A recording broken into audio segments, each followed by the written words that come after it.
بسم الله الرحمن الرحيم. السلام عليكم ورحمة الله وبركاته. أعزائي طلاب طالبات المستوى الرابع بكالوريوس طب جراحة الفم والأسنان، أهلا وسهلا ومرحبا بكم في اللقاء الرابع ضمن لقاءاتنا التعليمية في مقرر طب الفم.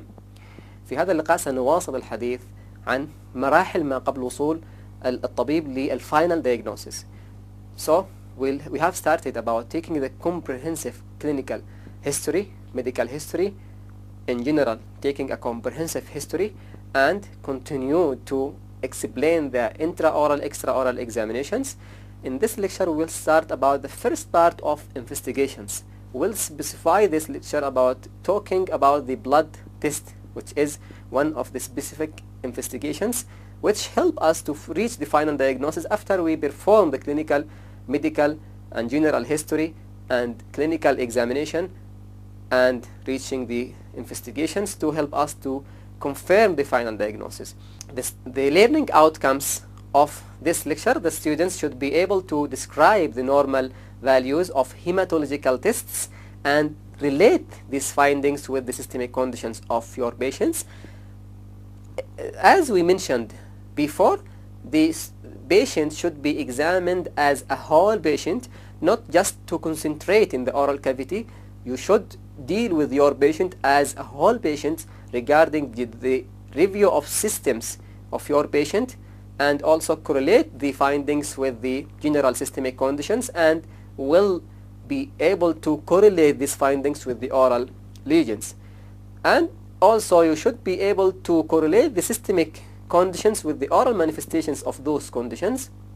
The students also should be able to order the correct needed tests regarding the blood test according to the presence of the lesions, and correlation this presence with the needed clinical or the needed blood tests.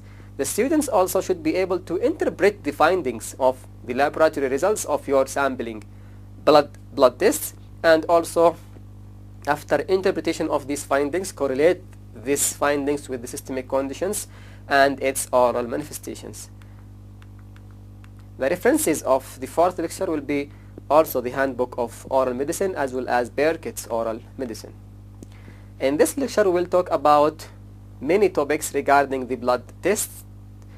We will start with talking about the plasma as a main and very important component of the patient's blood, and also the white blood cells, how to order the tests of WBCs in a whole picture or the differential of WBCs, and how to interpret each results of the WBC blood test. Also you will need to know what is the bleeding time, what is the clinical implication of bleeding time, and what is the reference range and or the normal range of bleeding time in the normal patient.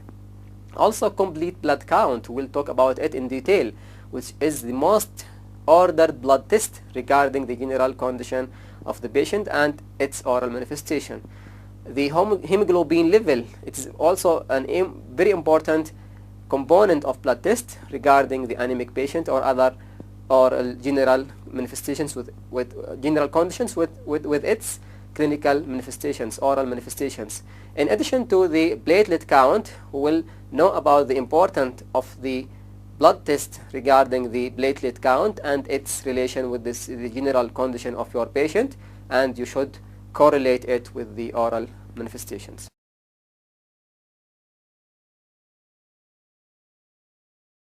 Plasma is mostly water and also contain dissolved proteins, electrolytes and clotting factors, and also hormones, glucose and carbon dioxide. So the plasma is an important component of the blood which contains all these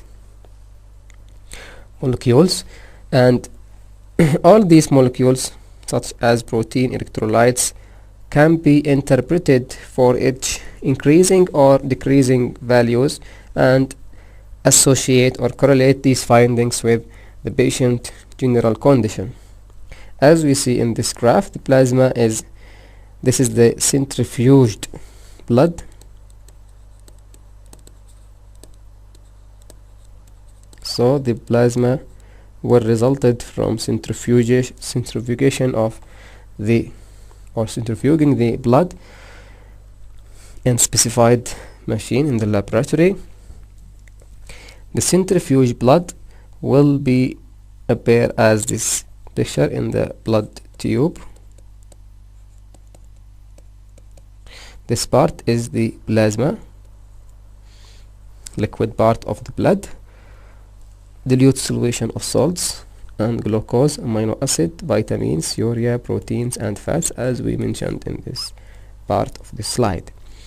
The second part, the middle part, is what we called it the buffy coat, which is the white blood cells involved in immune system, as we know. The platelets also presented in the middle part, which importantly involved in the blood clotting. The lower part of the centrifuge tube is contain the RBCs, red blood cells, which involved in the oxygen carrying procedures. So this is the centrifuged blood. The blood cells contained in the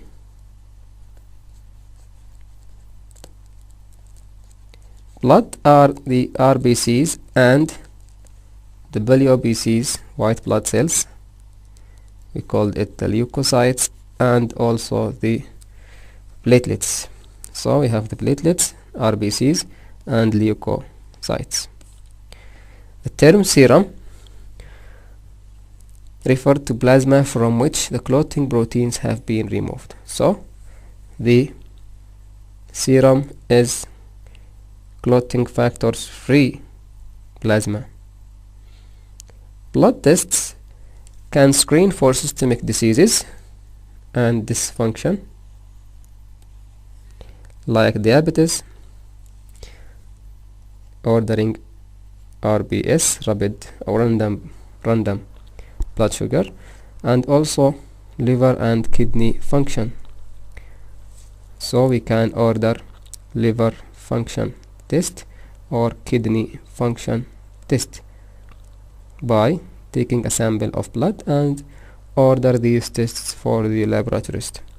Also certain blood disorders can be screened by blood tests like anemia, counting the blood cells, and also the leukemia, the cancer of blood.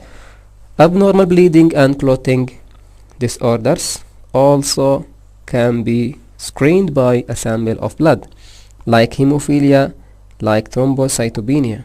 Hemophilia, which is an inherited blood disorder.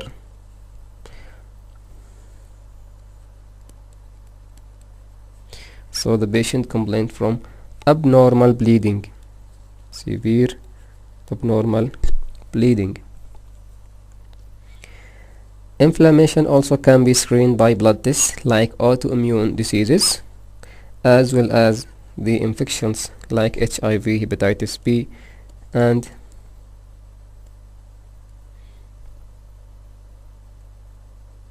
hemoglobin level, and also any infectious disease can be screened by a sample of blood. So this is how we take a sample from the patient, blood sample from the patient, to screen all these systemic conditions.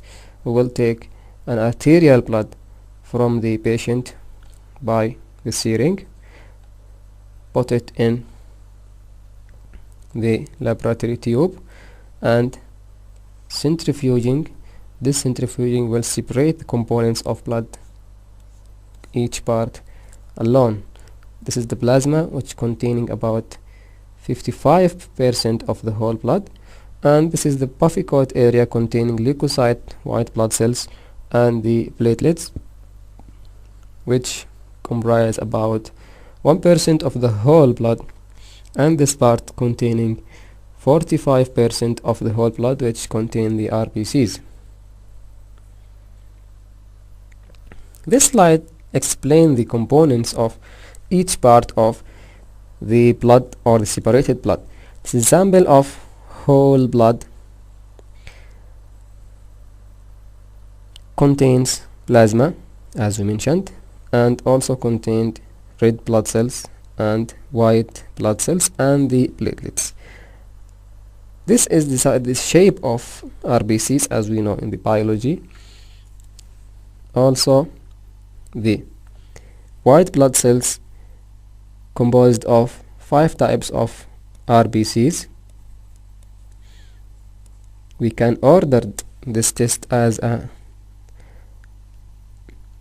for the WBCs, the WBC white blood cells differential.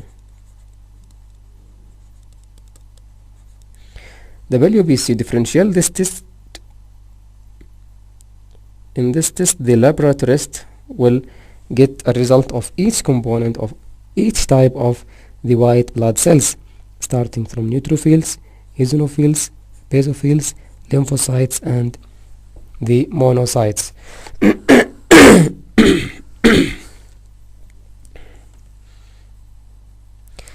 Some types of plasma proteins, also albumin protein, globulins, fibrinogen and also regulatory proteins. This is the types of proteins which can be presented and also can be evaluated in sample of blood in the plasma component.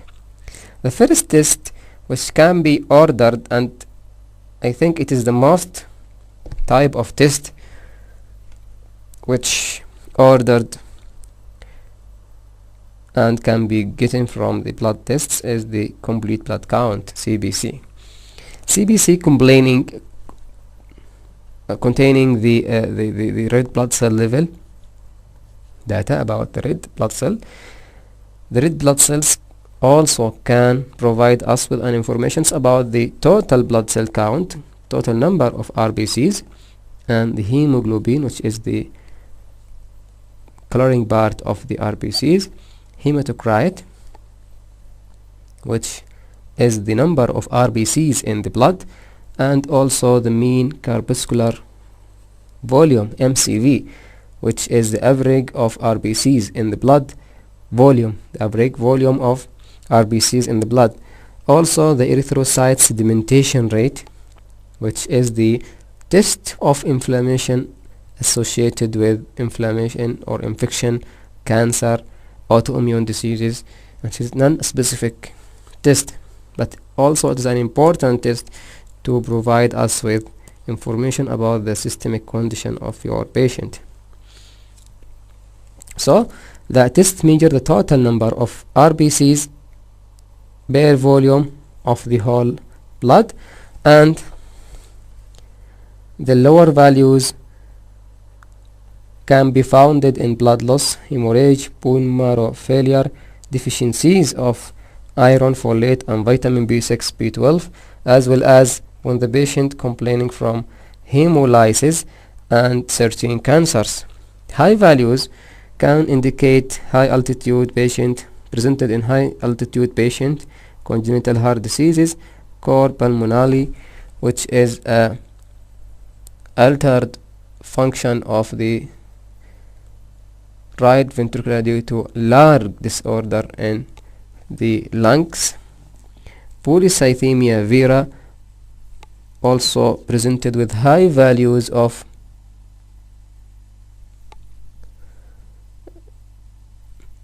RBCs or the complete blood count. This polycythemia vera containing or indicating a stem cell disorder. And we have the pulmonary fibrosis and dehydration. All these conditions indicate high values of the test. The normal values of RBCs in males 4.45 to 6.2 million cell per cubic millimeter, and in female this normal value can be lesser, 4.5 to 5.5 million cell per cubic millimeter. Decrease in RBCs count can be seen in anemic patient, hemorrhagic patient, and also in liver diseases, and an increase can be seen, increased values of red blood cells count can be seen in polycythemia and extreme dehydration. These conditions indicate your patient complaining from polycythemia or severe dehydration. White blood cells data is one of the complete blood count test. The total blood cells, white blood cells, we called it leukocytes count, and also we have white cells count for differential types of white blood cells also can be ordered, and these are two very important tests which can indicate an inflammation or an autoimmune diseases or other systemic conditions. Also we have the platelet count and bleeding time tests. Hemoglobin test, also it's the amount of hemoglobin in the peripheral blood, reflect a number of RBCs in the blood. Hemoglobin constitute over 90% of RBCs. Decrease in hemoglobin concentration indicate your patient can be complaining from anemia and the increased polycythemia.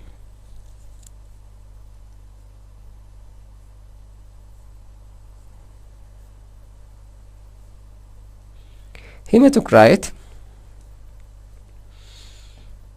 also called it a packed cell volume. It is a measure of the volume percent of packed cells in a whole blood. The hematocrit also can be determined directly by centrifugation. The height of RBC's column is measured in the tube. What is the height of RBCs?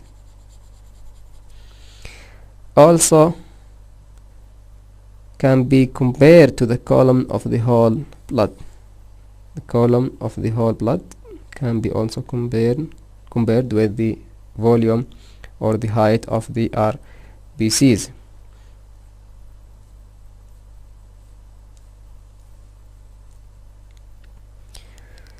As we mentioned before, the centrifuged blood, normal blood, will appear in the tube as 3 parts. The first part is plasma, as we mentioned, containing the components of plasma, proteins, nutrients and hormones, and also the buffy coats containing the RBCs and the platelets, and the third part is the RBCs.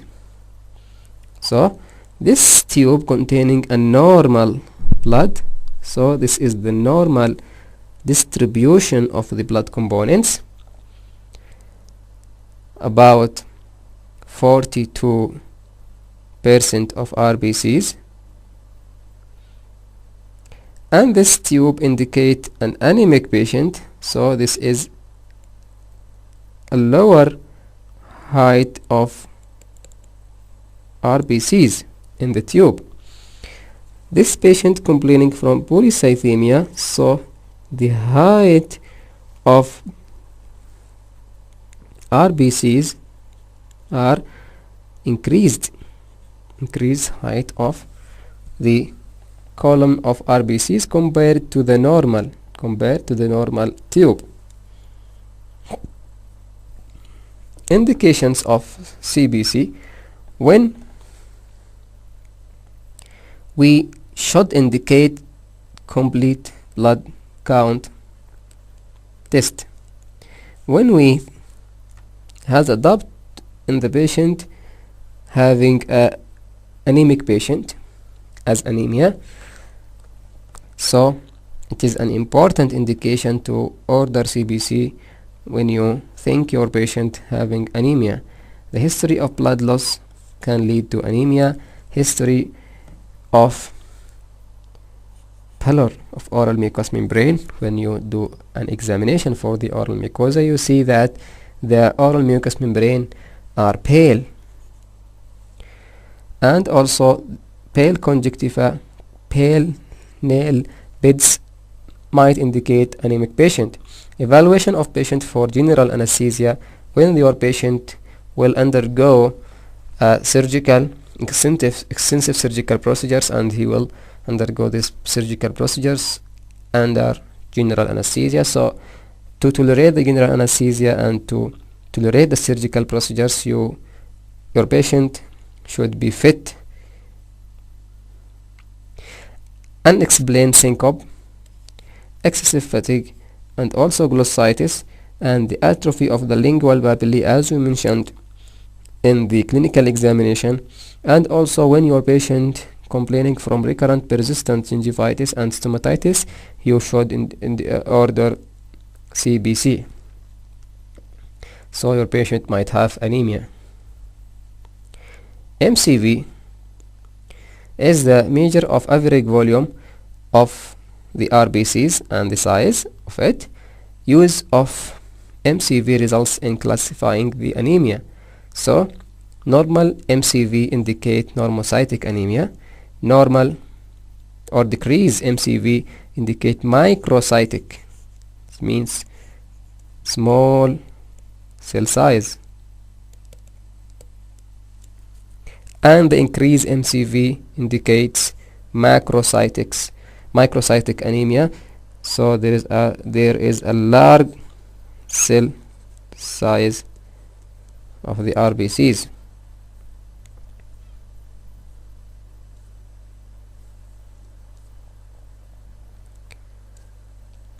Erythrocyte sedimentation rate, at which the rate at which the erythrocytes sediment or settle out of the anticoagulated blood in 1 hour. So it's calculated by time. The normal erythrocyte sedimentation rate values range from 0 to 20 millimeter per hour. This is the normal values of erythrocyte sedimentation rate. So range from 0 time to 20 millimeter per hour. So this is the time at which, or the rate at which, the RBCs settle or sedimentated out of the anticoagulated blood.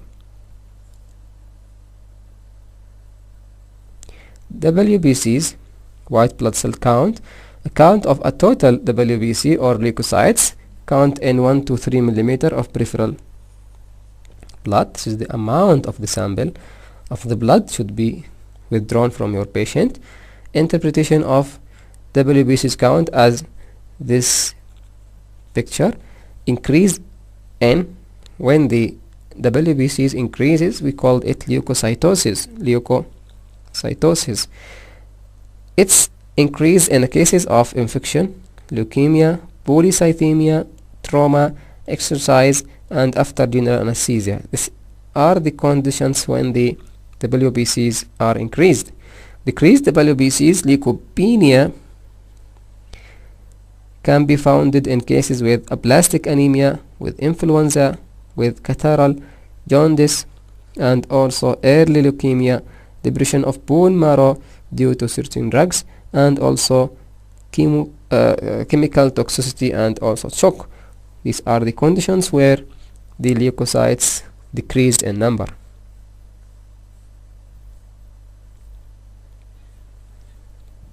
Differential WBCs, we can order differential WBC with differential.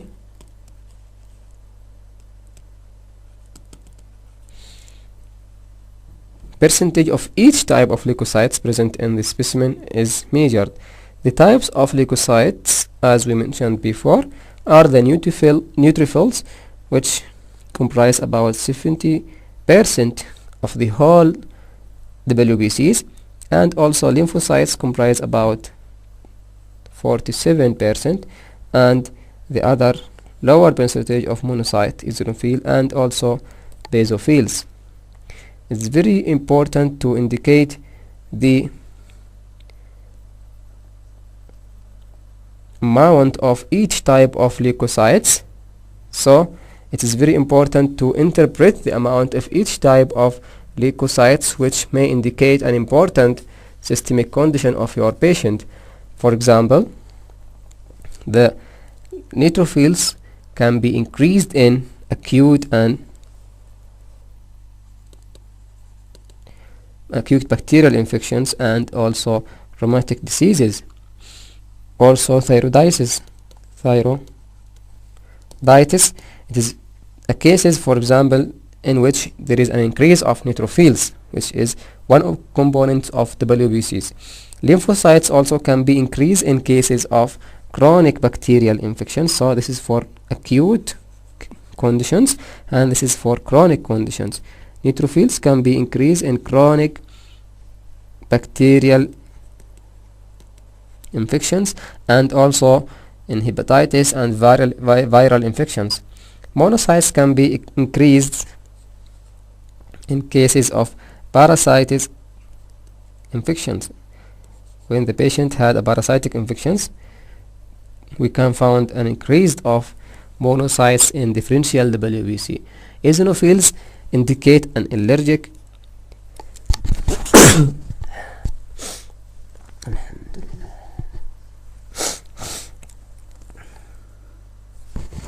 Eosinophils also can indicate allergic reactions or allergic status of your patient, as well as the basophils indicate acute rheumatic fever and polycythemia vera.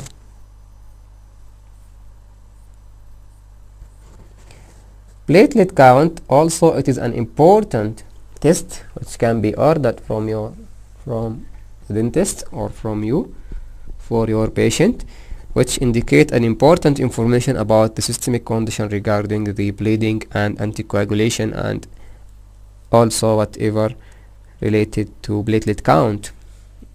So the platelet count is the count of platelets or the thrombocytes in the total blood per cubic millimeter. As well, increased number of platelets can be found in thrombocytopenia, and increase we called it thrombocytosis. And these are the cases in which there is an increased or decreased amount of platelets.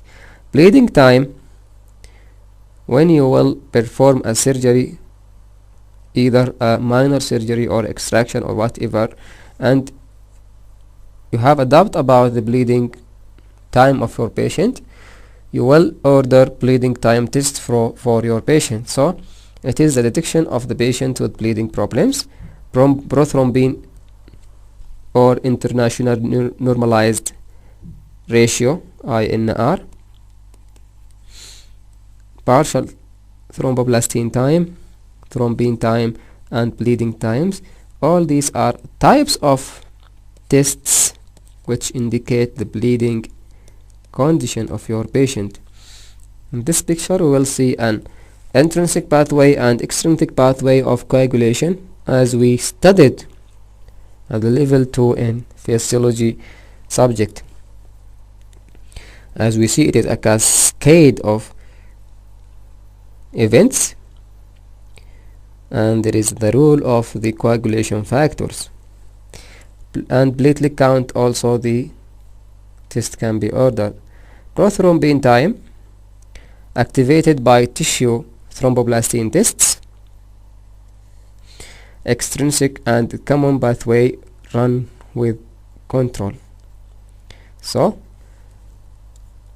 we can use the international normalized rate. The normal prothrombin time, the normal is from 11 to 15 seconds. Prolonged time increase indicate abnormal condition of the bleeding time of your patient. Thrombin time activated by thrombin tests the ability to form a solid clot, run also with control. Normal values from 9 to 13 seconds. If there is a prolonged delayed time of thrombin time, indicated abnormal condition. IV bleeding time, test of the vascular and platelet status using the cuff of the sphygmomanometer. as we see in this picture. The normal values of IV bleeding time is from 1 to 6 minutes. If there is a prolonged time, so indicate the abnormal condition. This is a conclusion of blood tests and the normal values. In fact, when you order any type of test, the laboratory will provide you with the patient results and values of your test, and also the normal values, or what can be called reference value. So you will compare the findings of your patient with the normal values, and it's very important for the laboratorist to provide the physician or the dentist with the normal or the reference values. So since it can be differ from laboratory to laboratory, the normal values can be differ from system to system. Also, this is the second part of the blood test and the absolute and normal values.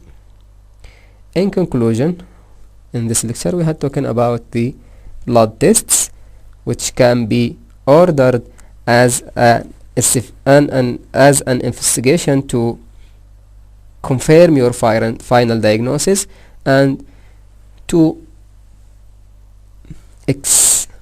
evaluate or assess your patient if he or her or she has a systemic condition regarding blood disorders or regarding any other systemic condition which can be evaluated or examined or investigated by blood tests.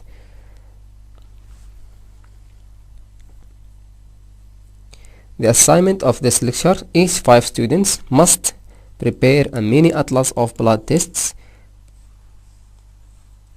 and their interpretations.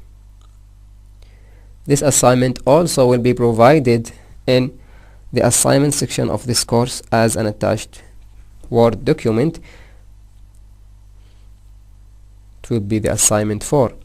Thank you, dear student, for your listening and your understanding.